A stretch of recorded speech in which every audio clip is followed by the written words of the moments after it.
welcome to Love Capsule, where you'll hear confessions you won't find anywhere else. Today, we're opening the capsule with Jonathan, whom you discovered on Love is Blind France. Jonathan, we went through that crazy experience together, and we're really happy to have you here today. I'm happy to, yeah. Really, it's cool. And today, we're going to talk about a question that divides people. Should you tell your partner everything?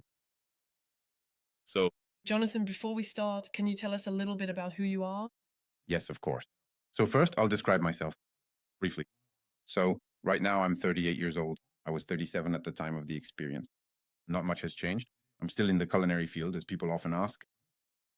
I work less than before, meaning that today, I'm not even a head chef or chef anymore. I'm just a cook, plain and simple. And I work in classic French-style brasseries. I'm also really passionate about sports. So I've practiced for years as well. I played soccer for 20 years, basketball for 7 years, handball for 3 years, a bit of volleyball, a bit of swimming, a bit of tennis, a bit of ping pong, a bit of an athlete. all that. A lot of sports in my youth. It's true that it really influenced my passions, which are mostly centered around sports. So mainly basketball and soccer. Soccer, I'm a huge PSG fan because I had a season ticket. I used to tell the other contestants this a lot in the interviews, but I had a season ticket at the Parc des Princes when I was young, before the Qataris arrived. So that also allowed me to develop a kind of fervor and quite a strong passion. A happy man. And now, as a result, I've been a happy man since May 31st. Actually, it's still hard to really realize it. It's crazy, this thing. So really thrilled. And that's about all I can say to define myself. Otherwise, I'm also quite passionate about the arts in general. I love everything that's related to it. Music, of course. I go to a lot of concerts, things like that, but I also do a bit of theater, exhibitions when I can, and so on. I really like painting and black and white photography. Could you go back a bit to what we saw of you during the experience on We Splend, or how you experienced it yourself? At least the experience. Of course. So, first of all, what I'd like to go back to is obviously, I think all the media hype there was around that famous story about the heels. I'll say it again, it was a story about heels and absolutely not about height. Unfortunately, it was presented in such a way that people got that impression, but that was never the case. I want to make that clear. I've already talked about it with quite a few people. It's never been an insecurity for me. On my end, this issue of height, quite the opposite, actually, and I say this often, but I've already had girlfriends, even taller than Cynthia, for example. So it's never been a problem. On the other hand, what did seem problematic to me, and it became clear very quickly once I got there, is that I think it was an issue for her in particular. She really talked to me about it a lot. I think in the first 48 hours, so before we argued about the whole heels thing, she must have brought it up maybe 20 times, telling me she was even surprised to fall in love with a guy shorter than her, that she was going to call me her short king, things like that.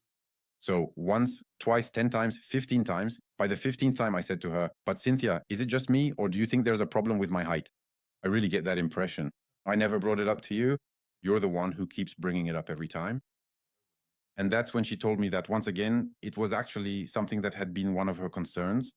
So beforehand, she was actually afraid of ending up with someone shorter when the reveal happened. And that's what made me not really understand. That's why I didn't really get it, nor why she showed up wearing 15 centimeters heels, given that, in any case, she would have been taller than absolutely all the guys in the casting. Since I wasn't among the shortest either, it's true that I immediately understood that, in fact, it was kind of one of her fears. And this fear, actually, when we arrived in Morocco, it immediately manifested as insecurity, I think, on her side. For her part, she wondered if I would be able to be seen with her and so on. And I tried to reassure her as much as possible, telling her, of course, for me, height is absolutely not a factor. So if she's 5 centimeters taller, for me, it's the same. Or if she's 5 centimeters shorter, for me, it's the same. And I'll even add that my ex-girlfriend, for example. So before I took part in the show, that must have been a while ago. About a year before the show, she was actually 3 centimeters taller than her. It was never an issue between her and me, because every time we talked about it, it was handled intelligently, and we never needed to confront each other about it. That's all I can really say about that question. It's true that I was really surprised by how big it got. It almost turned into a sociological debate. They basically created a complex for me that I never had. Now, I can tell you I have plenty of insecurities, but height is definitely not one of them. I'm afraid of losing my hair too early, for example. Yet, let's be clear, you're not short. And I'm not short. And on top of that, that's what's kind of funny. I'll say it again, but with Cynthia, there was only a 3 or 4 centimeter difference between us. So actually, we were about the same height. The difference that was really noticeable at the reveal was because she was wearing a pair of 15 centimeter heels. So she went from 1.82 meters to 1.97 meters. She Looks for it, it would have. No matter which guy was standing in front of her, even a guy who was 1.85 meters tall, he would have looked up at her like this anyway. So with my little 1 meter 80, or actually 178, of course, the contrast was even more striking. So actually, the debate really, I think, shifted to something sociological, whereas at the start, it was really just a question, let's say, of a couple purely about how you ultimately deal with how others look at you in this specific situation at that exact moment. But I want to make it clear that every time she wanted to feel beautiful, or if it made her happy to wear heels, for example, I really encouraged her to do it. I do everything I can to make a woman feel beautiful, and I absolutely don't want to go against that. To create any kind of frustration. Here, it was really a specific case because I knew we were going to meet up with all the other contestants, including people who are quick with jokes, quick to make fun. I knew very well that I was going to be targeted about this height issue. By the way, fun fact, at that party, when Charles arrives, that's exactly what happens. They straight up call him an elf. So knowing that there would be some people who are quote unquote jokesters, I told her, look, to spare me, from that moment, could you maybe wear a different pair of shoes? Heels are fine, no problem. But if you could avoid the 15-centimeter ones, and actually we talked about it the night before, and she told me, smiling of course, no problem, but I want you to feel comfortable. And the next day, when it was time to leave, we'd already had a tough day because we quickly realized just how incompatible we were on so many different topics. So then comes the moment we have to leave for the party, and she comes out of the bathroom in her heels, the 15-centimeter ones. So I look at her and I say, what the fuck? So we go back into the bathroom. I tell her, listen, this is where I was awkward. And that's the thing that ended up being subtitled behind the bathroom door. I tell her, no, but we had agreed on that, you know. And that's when she snaps back at me. No, but I thought you didn't have a problem with my height. And here, I repeat it once again, but it's not your height that's the issue. The issue is my consideration. The fact that we've been together for 48 hours, that's something you don't see in the edit either, but we also talk a lot during those 48 hours. But actually, I'm the only one talking. I ask her lots of questions about her life, her hobbies, her family, and so on. And actually, she never answers me. She never asks me any questions in return. For the first 2 days, I really get the impression that I'm with someone who doesn't want to get to know me, honestly. And that really has nothing to do with it. I really separate that from everything that was said about height or heels. But in my opinion, what just didn't work between Cynthia and me was simply a natural incompatibility between two people. Maybe because we weren't completely honest in the interviews at some point. I still asked very clear questions about what I could hope for in a relationship, and in any case, what I didn't want in my relationship. And I heard a lot of things in the interviews that aligned with what I wanted, only to arrive in Morocco and hear a completely different reasoning, which in itself doesn't bother me, but we should have talked about it in the interviews. Didn't she just put on an act specifically to try to start something with you? That's the conclusion I came to when I got back. I thought to myself that maybe indeed she kind of used this experience to maybe get noticed or something. I don't really know. What is certain is that I wondered why come do something like this and then be worried about the other person's appearance. And to emphasize even more this difference that in any case is going to mark her a little more, it's true that in her approach, I didn't really understand that way of doing things. Afterwards, I can't really say that it's The question that comes up. I can't say she wasn't sincere because we had some pretty deep conversations, maybe even too deep, actually right from the start. But what is certain is that she had an attitude in the video segments that I found completely different from her usual attitude. When we arrived for the honeymoon in Morocco, and I repeat, on camera, we didn't necessarily realize it that much, even though we did notice things during the dinner and so on. Let me clarify. A dinner that took place once again on the very first day we arrived, and the person I met. So in the video segments, and actually as I realized it, it's true that very quickly, both of us, Just think for a moment. it could have been especially, well, you don't see it in that dinner, but we even talked about music. We had talked about it in the video segments. I asked her for a bit more detail. Actually, all the artists I mentioned to her, she doesn't know them. And they're not super obscure artists. And she kind of judges what I listen to. And I tell her, I'm really eclectic, for example. I can listen to jazz, classical, rap, R&B. Really absolutely anything. Country, pop, etc. And actually right away, for example, she told me, yeah, but I don't like that kind of music. I don't like it, etc. Actually, she was, I think, kind of always in this oppositional mindset, which for me isn't a problem in itself if we knew each other a little better and were already attached to one another, and if we were trying to find ways to get past certain details. It's true that in this case, it was a bit abrupt. There were also a lot of topics we brought up, like way too soon, I think, like that whole thing about, do you have any exes in your life? I didn't get it because we were having dinner. It was our first dinner together. For me, it was supposed to be a relaxed moment. We should have been a bit romantic. A bit about getting to know each other. A bit about Getting to know each other, hanging out with friends, that sort of thing. It's a pretty blunt question, just out of nowhere. especially since you don't see it in the edit, but I actually answer right away. I immediately tell him no, but so I'm interested to know your take on it because I find the question a bit surprising. What's the issue with exes and so on? And that's where I try to explain a bit to say, look, someone I haven't seen since, well, someone I dated 15 years ago who has since moved on with their life, who invited me to their wedding with their new husband and so on. They've had kids in the meantime. Yeah, I don't see myself denying that. This person, even though she occasionally checks in and so on, that's it. It stops there. And it will never go any further. That's normal. That's all. And that's why afterwards, I also didn't understand the whole thing about whether at our wedding there would be any of your exes there. Well, no. Honestly, it even seems surreal to ask that question. But I answered anyway. And honestly, topics like that, during that dinner, we brought up at least 10 of them. We never agreed, really. It could be about anything. At one point, we talked about his job. It's the same in the capsules. So we talked a lot about how we approach professional life and so on, how we saw ourselves in the future, what we had done, and so on. Actually, she was very mysterious. She didn't want to tell me in the capsules what she did. She told me she was a luxury consultant, and I asked her if she could tell me more, etc. I asked if there was some confidentiality regarding the brand. She said, yes, I can't really talk about it, and so on. Honestly, for me, it would have given me a better idea of exactly what her job was.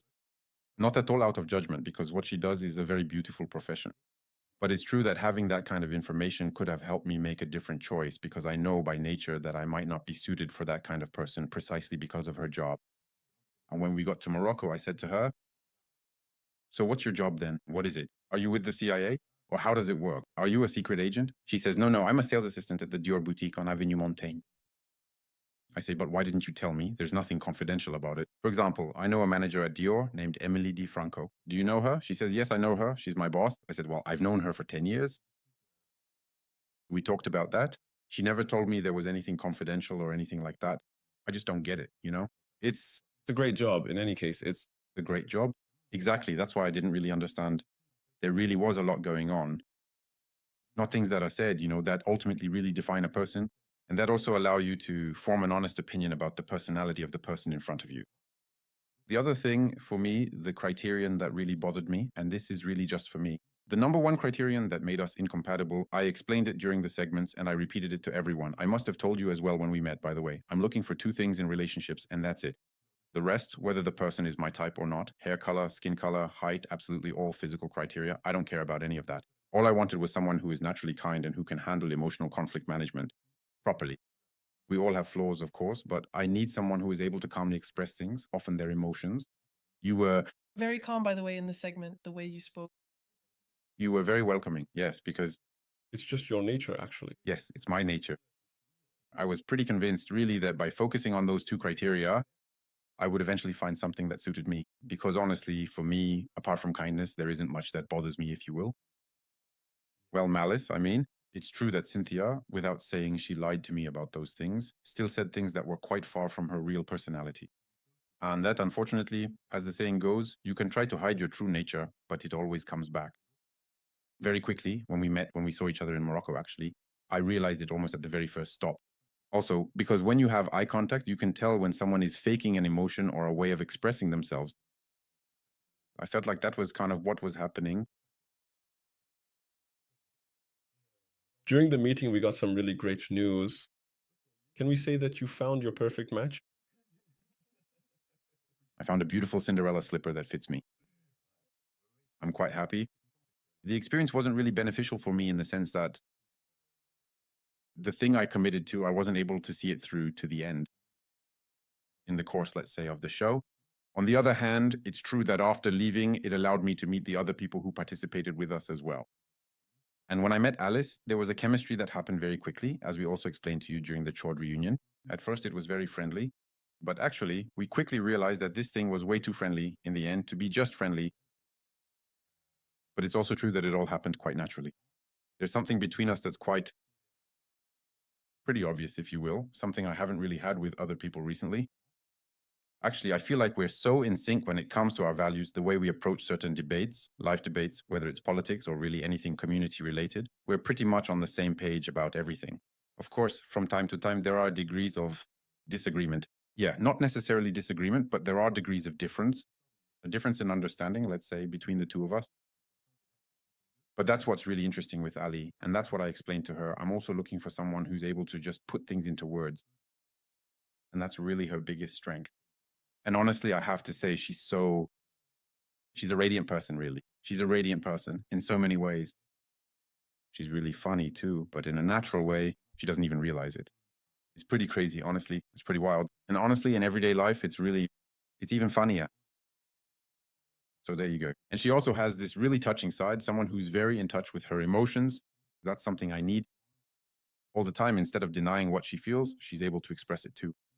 She also has a really touching family-oriented side, which draws me in even more. I've met quite a few people from her family already.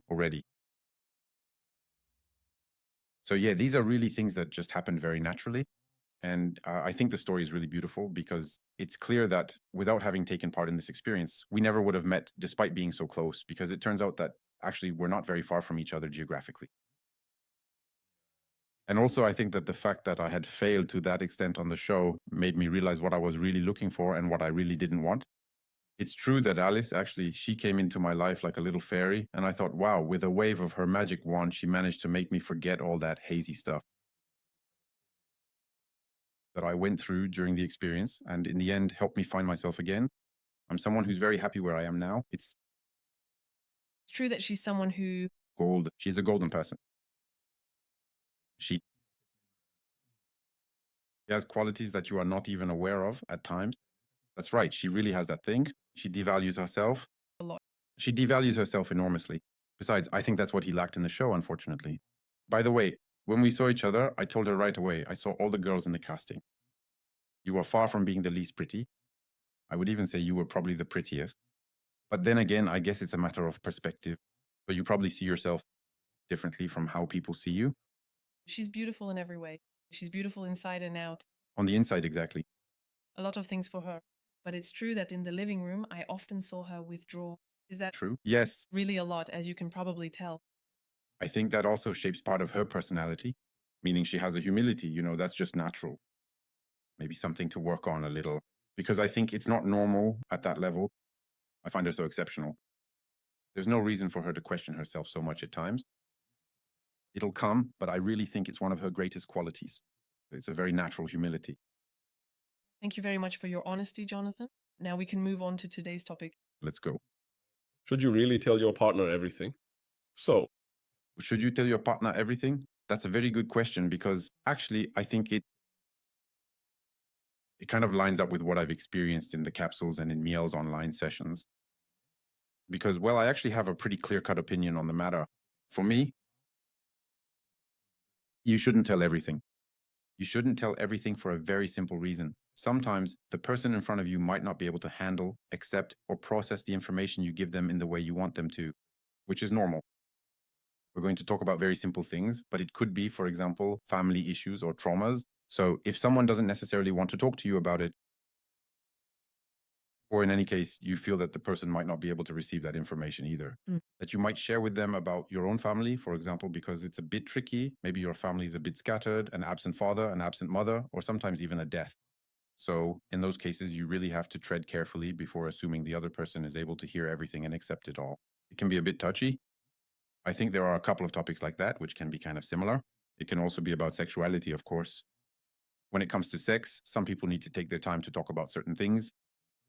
There are some who take a while to explain their desires.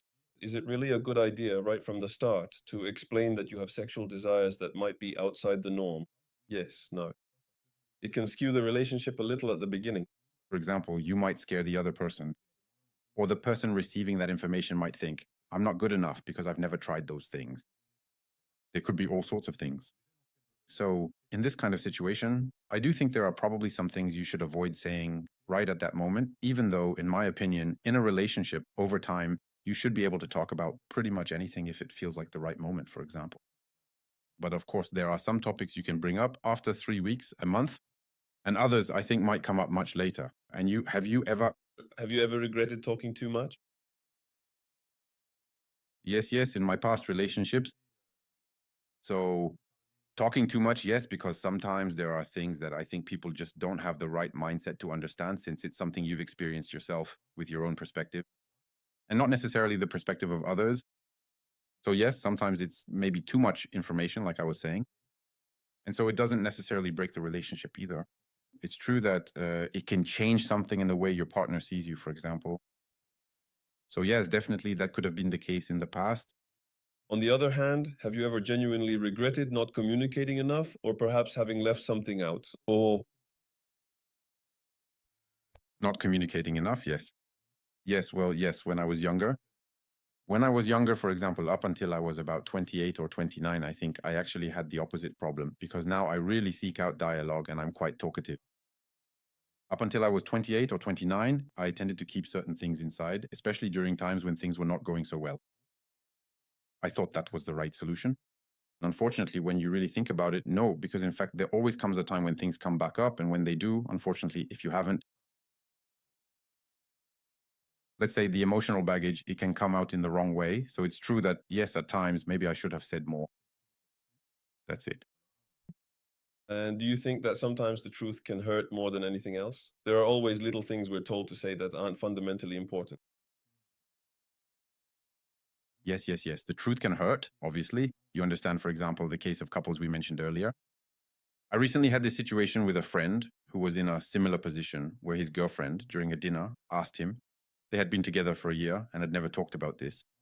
And his girlfriend, during dinner, asked him, "Have you ever been unfaithful?" So for us, it wouldn't really shock us because we've done it during the capsules, literally, with strangers and all that. So, but that's because our goal was to experience things in fast forward. Now, in his case, for example, he called me the next day to tell me, "Dude, I'm really bothered because the answer is yes." But it was 10 years ago. The problem is it's hard to argue against it because I did it. And I'm afraid that by telling her yes, but it was 10 years ago and I've worked on it, I'm afraid it will still leave a mark on her. And that as a result, she might have an issue with trust. Afterwards, There's another factor as well. One factor is that you're with friends, people who are quick to judge. So, also, because you end up asking yourself a question where you feel cornered. So, on one hand, you don't want to play the father figure to your girlfriend. On top of that, there are 10 friends or 10 people you don't even know. It's a pretty delicate position. exactly, absolutely. So, how do you handle it? How did he react? I told him, listen, do what feels right to you, follow your conscience. If you feel there's a chance that on her side she might take it badly, really badly, if I were you, I wouldn't say anything. If you feel that, it also won't break something in your relationship and you don't feel comfortable lying. But in my opinion, not telling everything if you know that the person in front of you could suffer from it and that in the end, saying it is almost counterproductive. So I think that sometimes the question can come up afterwards. I'm generally completely transparent in my relationships. So these are topics I try to bring up a little beforehand. Actually, if I may, let me just jump in on that for a moment. Do you expect your partner to tell you absolutely everything? Well, yes and no. My initial answer would be no. Because as I was saying, there are things that, for example, I prefer to find out about later because it allows me to discover the person with a fresh perspective. Let's say without being too influenced by a past mistake or things like that. Now that we've taken part in this experience, we also realize that in the end, asking a lot of questions very quickly and getting answers that suit us can also be a good thing. But you need both people to also be able to say things, to hear them, and to be able to talk about any topic, kind of like you do. In the end, that's what happened. I think. And then I was going to say, you need to have 14 more just in case. That's it. That's the trick. As soon as you make a choice, you see everything. That's right. Yeah. No, but really, I'm actually taking your example. I imagine that you, for example, very quickly talked about a lot of topics. It's not necessarily all the topics, but I imagine much more quickly than if you had met in everyday life. So it speeds things up a bit. Clearly, if we had met in everyday life, I would have focused directly on her looks. At first glance, it would have been her eyes, her smile, everything she gives off. And we wouldn't have asked ourselves so many questions. Me, I wouldn't have asked a lot of questions. So I would have just been there. It's true that we talked to each other. We covered so many topics where I wanted things to move quickly. And since we very, very quickly said we wanted to be together, it's true that as a result, we had a lot of time to talk and share a lot of things with each other. But it's true that we talked about all the topics I usually bring up, usually after 6 or 8 months with people. There are things you just don't say like that.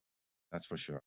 Were there, in fact, any things you talked about that were a bit difficult for one or the other to process? Topics, without going into the details of the subject, but were there, in fact, topics like that which were more complicated than others? Yes. I'm talking to you about it openly, but when I told you, or about half of my time in France where I unfortunately experienced a rape through a wall, something like that. It wasn't easy, I think, but he took it very, very well. But it was important for me that he knew about my traumas, the reasons why, the how, before he proposed to me. Because these are heavy things. And so I wanted to be sure that it wouldn't cause a problem. Afterwards, really, it's that simple. But He took it so well. I think that's a good approach, actually. Yeah, honestly. I think so. I don't know how you felt when I talked to you about it. It's always tricky to receive that kind of information. I imagined myself, projected myself into it. I actually put myself in her shoes. I thought if she had experienced that when she was young, etc., maybe things would be different. But anyway, aside from that, trying to support and to take in to receive this information in order to understand her future reactions to certain situations or actions, that's how I analyzed it. And then she told me, listen, I'm not traumatized anymore. It's okay. I'm telling you about it because it needs to be talked about. But so what? At least you know. At least you have all the cards. Joke, funny series. The next day, right? 5 minutes later, he told me, basically, I have a lot of compassion. I don't have, how did you say it to me? I don't remember. I don't have pity. That's what I was waiting for. He told me, you don't want pity. I have a lot of compassion for you, and you're even stronger than I thought. And 3 seconds later, he was making a joke that had nothing to do with it. So I laughed, and during the interview, he said to me, but you didn't even cry. I can't. That's another point of disagreement, actually. But we hadn't planned for that, actually. I was living in Clermont-Ferrand and she was living in Paris. So at the beginning, I told her, listen, very soon I'm going to move to Paris. Okay, very soon and so on. Because actually the job I had at the time, there were so many positions all over France that for me, I thought it would be very easy to move to Paris. So as a result, she thought, okay, I'm committing to you, but you need to come to Paris quickly because, well, I'm here. I don't want a long distance relationship. Unfortunately, work-wise, things didn't go as planned. I wasn't able to move to Paris. All right. No, I don't work at that company anymore because, well, that's how it is. But as a result, that became a point of discord in our relationship. One of the only ones, I think, about the timing. About the timing, actually. Because you see, if I had told her it would be a long distance relationship for a year, maybe her choices would have been different. I would have told you no. That's it. But you see, that's how it is. There are always unexpected things we can't control. Of course, of course. And in the end, you two got together quickly to answer your question. That's how it was, really. Of course, I can imagine. Anyway, it's mandatory from that moment on. Anyway, everything is condensed like this, and we have to open up as well. And we're sincere in our approach. That is, we really do project ourselves inevitably into all these issues. In any case, you have to address all these questions, which aren't necessarily problems, but could become them. That's life. These are things you wouldn't have Talked about this subject at length. in everyday life, at least not so quickly. It's a bit of both. I would say it's a bit of both. Because, well, telling everything, once again, it all depends on what you say. That is, if you say a lot of things that aren't necessarily going to affect or stir up something in the other person, to the point, for example, of creating discomfort or making someone question things like that. Yes, you can say everything, unfortunately, but if you already know the person and you know that this particular thing will be hard for them to accept for a completely valid reason, because sometimes these things are a bit tough, I still tend to say no. So I do think there's a bit of yes and no, but technically it's still better to be careful about what you say and to whom. Still, you have to maintain that transparency. I always say this, but for me, it's the foundation of the group. The person in front of you shouldn't be wondering what you're hiding from them. Of course, we all have little things to hide, but again, to varying degrees. And the goal, once again, is for everyone to feel comfortable with each other. You talk about transparency, but do you think that little lies protect the couple or weaken it? Well, I tend to say that lying is never good in a relationship anyway. So I would tend to say no. However, I do have the opinion that not saying certain things if you're not asked isn't necessarily lying. Yeah, that's it. We're done. For example, earlier we were talking about cheating. It's a bit different. Infidelity in this case is something that for me should be brought up naturally without necessarily waiting for the other person to ask about it, especially if it's something that's weighing on you, for instance. I have an example. Let's say you're with your girlfriend, things are going well, but because of past traumas, she's quite, let's say, sensitive to the women around you. And you're at work, and a female coworker is hitting on you. You handle the situation your own way, telling her, listen, I'm very much in love with my wife. Now, should you tell your girlfriend about it, even though it might ruin your week and stir things up again? Or do you sometimes choose to leave out or avoid mentioning this particular situation in order to keep things healthy, balanced, and harmonious in your relationship? Honestly, if I am being completely truthful, I would tend to go with that option, even though I know I can communicate with no, no. No, not a real life situation. Honestly, she's very receptive and I can talk to her about anything. And it's not a problem. It's just that by nature, I prefer to leave out that kind of nonsense to avoid unnecessary arguments. I totally agree. Maybe it's not the gentleman watching ladies, maybe it's not the right. It's Maybe not the norm. It's not right. That's it.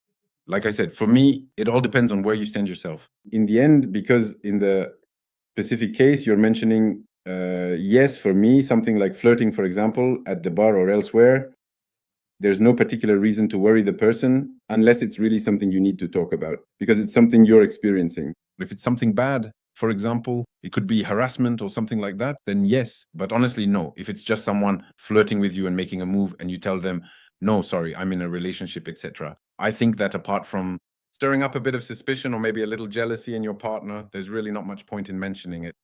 Then again, there are also people who, like you said, are just naturally unfiltered. And when something like that happens to them, they need to talk about it, whether it's with their friends, etc. Honestly, I've never been like that myself. So from time to time, I might bring up a topic. I can do that, for example. I might bring up, for instance, a topic, something I've already experienced that makes me feel good in my relationship. But I won't go as far as to actually talk about things that would bother the other person. I'm not sure if I'm expressing myself clearly. Basically, I always set a kind of boundary between what is good to say and good to know for. To make up for what we just said, you and I. We'd be more likely to do that kind of thing, but would we accept it if our partners made the same choice? In the same situation, being hit on by a coworker, etc., and we don't know about it, we have no idea she handles it at work. Me, I prefer. You prefer, but imagine if it comes out.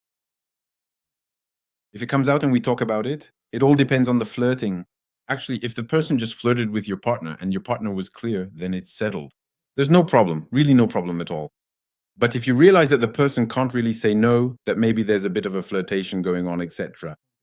Yeah, in that case, it could definitely be a bit more unsettling, obviously, and it would probably be something to talk about. Yeah, for sure. So, for this debate, we're going to tackle a topic.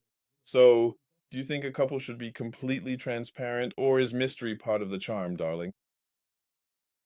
Well, I kind of agree with what you've been saying all along. For me, there are things that need to be said, things that are too important and can really affect your relationship, really important things. But then I also agree with you that there are things that really aren't worth talking about. If I take my own example with my very first long-term relationship, I think he found out after about 2 years that I had been unfaithful with my ex and I had told him no. To use your friend's example, I did the same thing and thought the same way. If I tell him, It's going to create a habit. that's completely pointless. Because I have blinders on with him, and even if Brad Pitt were standing in front of me, nothing would happen. And nothing would happen. So I had hidden some texts that he ended up discovering, but that turned into a whole. Story. Wow, he felt betrayed. Yes, exactly. That's the risk. Actually, It's clear, it's a debate, something that comes up everywhere, it's endless. Let's go back to the example of Love is Blind UK, where Freddie and his Catherine are on the beach. Okay, the guy, he's the ideal type. Everything you could want, good looking, all that. Do you want his name to be Freddie or not? No, I don't know who Freddie is. Freddie Paul. Basically, the guy, the ideal type. They are all in love with him. The ideal guy, too. And in fact, she asked him the question, have you been faithful or not? He says to me, no, I'm honest with you. The last one. And so, the last one, the one he had before, or what? He's already been unfaithful, or something like that. it's a little piece of information that's kind of, that's not easy to take in. If you hear something happen 10 years ago, for example, it's not the same as if it happened 3 months ago. I am wrong. I don't know if it's the last, that's why he was called unfaithful. It's very honest of him. And so he does it, and that creates a problem from that moment until the wedding. She talks about it, she talks to her friends about it, etc., even though the guy is great. So actually, is it that at some point, and usually when this question comes up, it's at the beginning of the relationship. When you don't really know the other person's history of cheating, if you haven't asked, you don't know. If the girl has been cheated on 12 times and she asks you the question, you think, damn, if it's really a tricky subject. I would even say, to add to what you said, that it almost depends on the person's personality on the other side. If it's someone with a certain personality, I'll take Alice as an example. I'm convinced that if we had this conversation, I could tell her everything. Alice would just let it slide off her. Tomorrow, she will have forgotten, literally. She'll never even wonder, like, oh, he told me this, he told me he did that 7 years ago, etc. But I've known other people, for example, where from the start, I know it's something we couldn't talk about because it's something that, as you said, probably in Freddie's case, will stay in their mind from beginning to end. It can even have a negative impact on the relationship because then, even over small things like when you go out with your friends, when everything was going perfectly fine before, she might start to freak out a bit and ask you things during the evening, etc.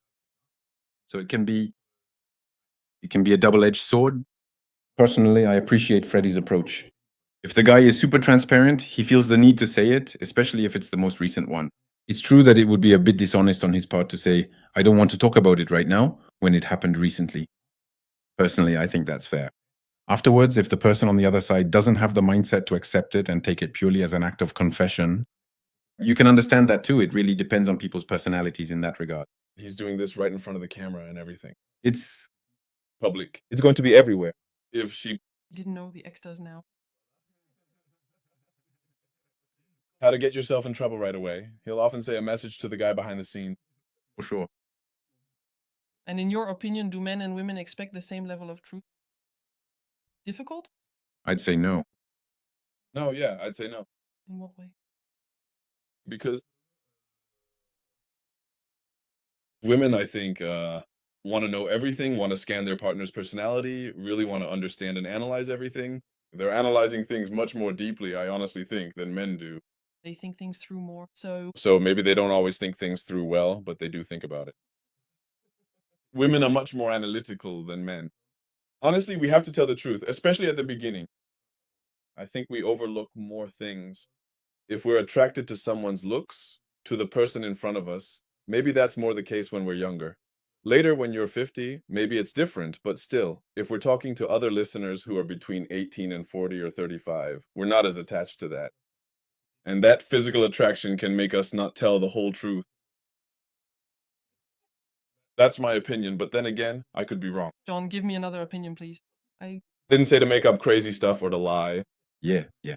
But anyway, there are guys who, if the girl in front of them is amazing physically, they're going to be less attentive than with a girl who wants to know everything. too many things are based on looks. From his side, it's tough. No, but I get what he's saying in the sense that Come on, you're going to live it up. It's a dream, it's true. I understand what you mean in the sense that actually there's a part of the male population that is obviously able to overlook a lot of their partner's qualities because they're blinded by looks and they'll even start projecting, thinking, I'm going to have amazing kids with her, they're going to be beautiful, and so on. The fact that she might be a jerk, there are guys who manage to ignore that. Not to be mistaken, but I think there are also women who do that too. That is, there are guys who are walking red flags, like me right now, actually, who know it in advance and still dive in. Same for me, it's not necessarily a gender thing. This is really a personality thing. I keep coming back to it. Depending on your personality, your upbringing, the education you received from your parents, etc. There are things you'll be able to handle better than others, but for me, it really doesn't depend on gender. It's really about your personality. I've known women who were unable to handle some of my friends, for example, or unable to deal with pretty typical situations in a relationship, just as I've seen the opposite. I also have friends who were able to handle really complex things and so on. And I've seen exactly the same thing with guys. If I can be honest, guys, there are still times a bit less self-questioning on our side. It's true, there are things we're able to ignore for a while just to have an easy life, but maybe we ask ourselves fewer questions, telling ourselves that it's fine for us as it is. At times, it's true that a more cerebral, more rational mind, for example, will want to have more information about the issue, will want to better understand the person. To better understand the person, they need to know absolutely everything. So it depends. But for me, it's not really a question of gender. It's really a matter of personality. And you, darling, do you think men and women expect the same level of truth? I think that when you're a woman, you're used to men who like to leave things out. It's actually very common for you to leave out a lot of detail. So I think that pushes us to want to know more. But kind of like you said, I still think a big part of it comes down to personality. And also, age plays a role. When you were younger, you wanted to know everything about everything. It's true. And if you told me, for example, that you had cheated, I always use this example because it's more relatable. But if you told me that you had cheated on your ex, I thought it was honest of you to tell me, and I was glad to find out. Now, I'm at a point where I don't necessarily want to know all the details of your past life and would rather just ignore all that. I understand. But in the end, your own opinion on the matter can actually change over time as the years go by. I think it depends on age, past experiences, people, and personality. Because obviously, when you've had situations that keep happening over and over, repetitive patterns again and again, you want to know, you don't want people to label you or say things just to define your overall personality. But like you said, I think it all depends on each person's life experience. I think everyone's past experiences have a big impact on what you need to hear and what you need to say, because sometimes you're a bit, the word traumatized is a bit strong, but sometimes you're kind of conditioned by a relationship that lasted a long time, where you had your reference points and things always happened a certain way. And then you meet someone else who operates completely differently. That's what's not easy. It's really about being able to change your mindset. Do you always have to say what you feel, even if it will cause a conflict? I prefer to take my time, and I make that clear. That's actually what happened a lot during my experience in Morocco. As soon as I arrived, we talked a lot about deep topics, a bit too much, a bit too fast. And it's true that I also felt that when I tried to participate a little and better understand what had happened, there was a kind of closed off attitude. And there really was this sense of unresolved issues, actually. And that I was never able to break through the shell. I tried several different approaches exactly, and I never succeeded. So in those moments, I prefer to step back and wait for the person to want to open up when they're able to do so in nonviolent communication. It depends on the tempo, the timing of when you need to say things, but it's still important to talk about what you're feeling. Because otherwise, especially I think for us women, we tend to make up stories about everything, to get paranoid and create 70,000 scenarios. We have an imagination that sometimes just runs wild. Someone tells you something like A, and in your head you're already at Z thinking, but then if he said that, it must mean this, this, this, and this. When actually, no, he just told you that. In fact, that's all there is to it. That's it. It's true, and I think that as a result, we hold back our emotions, we don't say anything. But then something starts to build up, anger rises, way too many things. And if you bring it up in 10 days, the conflict will be 10 times worse. I understand. That makes total sense. And for me, with all my friends, every time when you're told not to talk about it, it always ends in drama. in any case. Yeah, in drama, but even worse. So actually, maybe the solution is for you to try to approach the issue without making it into, there you go. But really, after all, and communicate. It depends on everyone's strengths, on their day, on how they woke up, on how things went at work. There are a lot of factors that come into play sometimes, unfortunately. Do we need to have a preparatory phase? We're about to tackle a tricky subject. I think you and we need to go for it. Let's stay on our guard. No assessment without an assessment. Come to the middle of the room, please, so there are really tables around us so people can hear us. Above all, we want closeness. We want to be close. That's good. What do you think about it? Well, actually, you summed up the idea very well. I mean, yes, I agree with both of you on that. But the real question is, at some point, we do have to tackle this subject. That's for sure. Yeah, sometimes, honestly, I swear, you really, truly have to do a lot. That's just how it is, like if you sulk for 3 whole days, but it's a topic in all. And really, sometimes it just feels like that's the way things go. And you can't really do much about it. You just have to accept it, I guess. There was already a time when you told me, are you sure? We need to talk about this. Now, I told you, if we don't talk about it now, it's over. So as you said, but we are talking about it. You also have to understand the position the other person is in. That is, sometimes there's also a need to express oneself. And that you have to accept. And so you don't have the tools to handle it. You might sulk for 3 days, but at least the thing has been said. And often afterwards, it's constructive. You also shouldn't think that not saying things right away to avoid conflict is the right solution. Like you said, sometimes you put things aside, telling yourself, I'll deal with it in a month. Then in a month, instead of having a small issue, you have a much bigger one. And then it blows up and it turns into a big scene, or at least a conflict, when it didn't necessarily have to be that way. Yeah, and then, well... You just have to find ways to communicate without getting into conflict. I know that we're able to talk about everything in a very calm way. But then again, I think that also depends on your relationship. When you're in something really passionate, you can't manage to have that kind of moment. When you're in something healthier, it's easy to talk about everything without it turning into drama. You said it all. Passion tends to make you act... excessively, sometimes impulsively, or in other ways. That's why it's not... Me, I've never... So I like passion, for example, in my relationships, but in moderation. That is to say, I always try to be a bit pragmatic, keeping some perspective on the relationship, trying not to get too carried away by things I might say or thinking that the other person might also misinterpret. Like you said, passion plays a huge role too. Definitely. Last question of this debate. Is total honesty a sign of maturity or immaturity? I would tend to say maturity because people who are honest right from the start, they tell you, and that won't change. It does take some courage. It's a certain form of maturity and so on. Is it a form of intelligence? I don't know, because we've talked about it 150 times. You have to find the right balance, you know? If every time you come in full force and drop the news like that right from the start, I don't know if the relationship will last, or else you have to find someone who really appreciates that too. But still, it takes courage. And I think, men, we increase our level of courage, our level of, well, all that, more maturity. With the years, yeah, I agree. Yeah, I pretty much agree with you. If I may. Well, exactly. First of all, what's certain is that you can't correlate, in my opinion, obviously. But I can't correlate intelligence with a way of expressing oneself. That is to say, I think it really only depends on personality. There are very intelligent people who are extremely introverted, who won't express themselves about anything. And then you have very intelligent people who have this constant need to talk, sometimes even too much. Even idiots just talk. There are idiots who can be very talkative, for example. Are you looking at the control room right now? Or just looking over there? It's true that It's like, I wasn't looking at you, Gilles. Poor guy, we're picking on him. there are people, for example, who might lack a bit of tact, who don't necessarily find it easy to express themselves and so on, but who also have this need to be extremely honest because they don't like keeping things to themselves. I think, once again, it depends on each person. I don't think you can link it to intellect. In this case, So we're going to move on to the punchline and solution part. So I'm going to ask you some questions. We're going to ask you some questions, and we'll ask you to give fairly short answers. Okay, thank you. Okay, so take your time if you need to think about what you want to say. What are the topics where you should always be honest? always be honest in a relationship. Yes.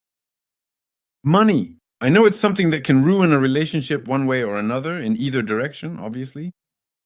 Hiding it when you have it, or not saying when you don't, for example, or more. That can be a real problem. Family, for example, as well. If someone needs to talk about family, it's important to be able to listen.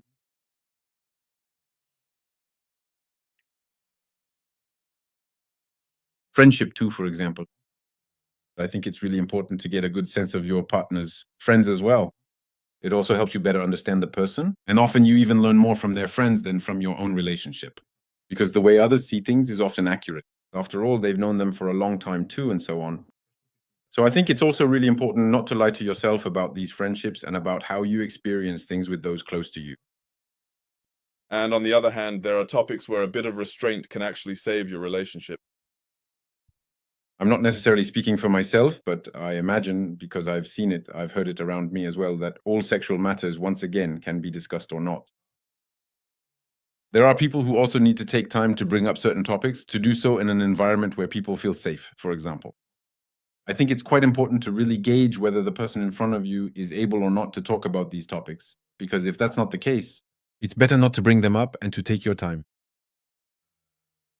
So obviously, it's a topic that shouldn't necessarily be brought up, depending solely on whether the person in front of you is able to receive the information and not make too much of it or extrapolate the situation, and not turn it into an unbreakable rule, for example. That's extremely important. What advice would you give to find the right balance between honesty and diplomacy? I tend to lean more towards honesty in most cases, but over time, as we were saying, I've also learned to sometimes water things down just a little when needed. Not necessarily talk about things in too blunt a way and so on. So I think diplomacy is still extremely important for building dialogue. That's it. Now, honesty is important too, because with honesty, you eventually get to real exchanges. I think there's a line to be found, a pretty fine one actually, because we're all different. There are also times when you really want to be diplomatic, for example, but the context just doesn't allow it because of your environment, like I was saying, your job, your situation, whatever. And as a result, you kind of lose sight of certain principles.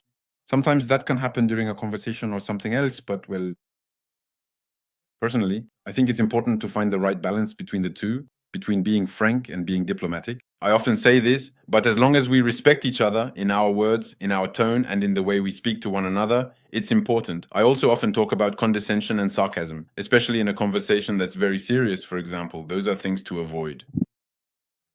It's the same with condescension. I say this often, but it's something I hear a lot where couples are talking quite normally, and then suddenly there's a slightly awkward remark that slips out that, for example, can negatively impact the conversation. That's true, exactly. And finally, finish this sentence. Telling everything in love means It can potentially be a good thing. If, once again, both people are able to have the right mindset to talk calmly about things. If both people aren't able to do that, telling everything in love can very quickly become a trap. thank you very much. Jonathan, we had a great time. As for us, we'll see you in the next episode. Leave us a comment. Let us know what you thought of this conversation, and we'll see you on our social media. See you soon.